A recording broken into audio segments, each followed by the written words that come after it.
বড় বাজান, ছোট বাজানের তো বিয়ে হয়ে গেল। চাচা ওদেরকে দেন একটু কথা বলি। ছোট বাজান, বড় বাজান কথা বলবে।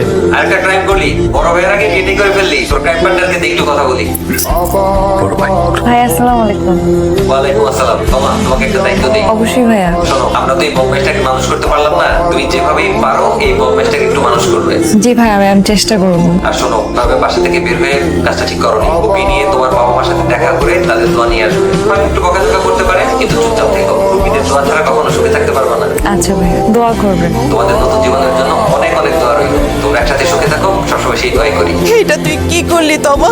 এমন একটা নেশা করে তুই বিয়ে করে ফেললি। আমরা এখন মানুষকে মুখ দেখাবো কিভাবে? আমরা আজকে থেকে জেনে গেলাম আমাদের কোনো মেয়ে ছিল না। তোমার জন্য আমাদের বাসার দরজা আজীবন বন্ধ। তবে হ্যাঁ, তোমাকে লাস্ট একটা চান্স দিতে পারি। যদি তুমি মনে করো ভুল করেছো, এই ছেলেকে ছেড়ে আমাদের কাছে চলে আসতে চাও, আসতে পারো। আমাদের জন্য দোয়া কর।